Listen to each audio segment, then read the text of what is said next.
I think writers should be able to communicate that na, hey, pag may outsider na pumasok, be friendly, be nice, you know, serve them well, because at the end of the day, if they leave, it's not their loss, it's gonna be the industry's loss.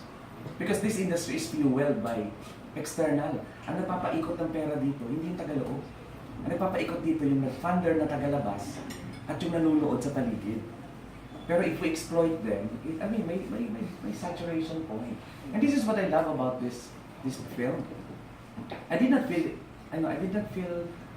never felt exploited financially. But I was generous enough to give them what they needed without the promise of heaven and hell. You know, it's just a promise of what's commensurate with your work. And I think it was inspiring enough for them to do their job well, because they were not doing it for the money, they were doing it for the mother. He was doing it for a career. You know, Ana Luna was doing it for a good break, and Anjali was doing it for art. No, si Sarah was doing it for, you know, for her mother also. So parang everybody was doing it not for the money, na in the end, we come up with a masterpiece. I mean, I can call it at my level, it's a masterpiece, because, you know, parang ako yung initiator of the project, and I felt everybody just did their job. I think the problem with the rat race is even if you win, you're still a rat. Okay. And that's the problem in many settings in show business. There are so many rat races happening around that, you know, the winners feel good, but they're still rats. What I'm trying to say is, let's not seeing the rat by not joining the rat race. Rather by seeing through the heart of it, the purpose of it. I think if there was something that triggered his, it was the why. The big why. Why are you doing this? And I did not have to meet him every day, diba? Call you every day. It was the why. And that why was successful. And I think that was the question I answered for you. Why are we doing this? Because I promised him there will be 10 million pairs of eyeballs that's gonna watch this. I remember that? 10 million eyeballs who's gonna watch this. Sir Carl, Yes.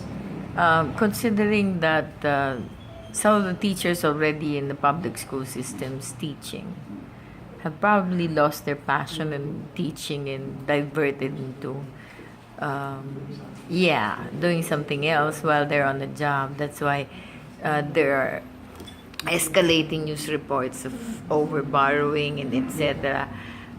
For you, what do you think would get them back to the ball?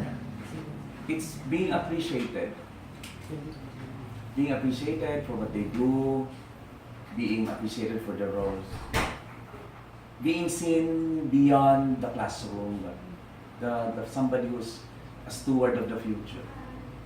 Anybody who will be appreciated, anybody who will be, who will be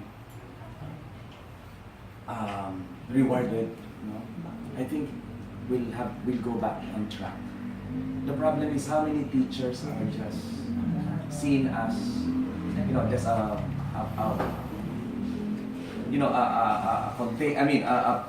giver of knowledge. Hindi eh.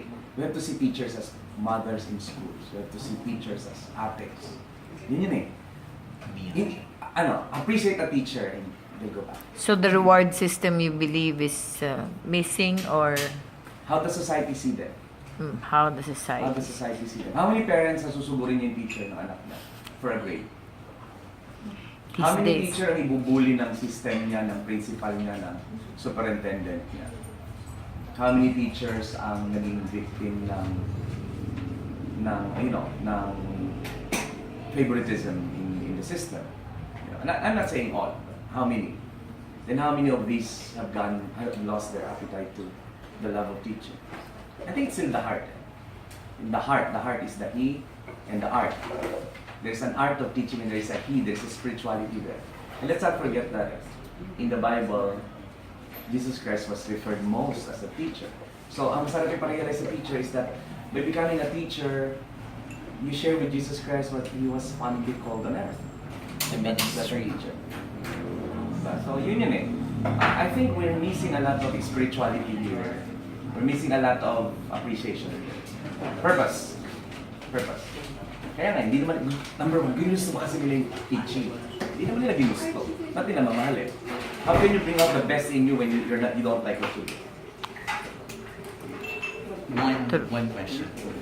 At the end of the day, whether or you would claim as this is a masterpiece, we've been given international awards, we've been recognized, whatsoever. There are still people who wouldn't appreciate what you have invested. What's your take on that? I did not do it for them. I'd rather have an applause of one wise man than 1,000 fools.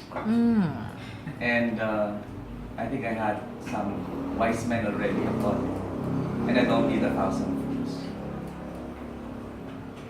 Who are they in the first place? What have they done in the second place? In the third place, what do they know about what we have been through? In other words, maat pa. Malito pakialam ko. I did not do this for them. May naitulong ba sila sa nation building? Exactly.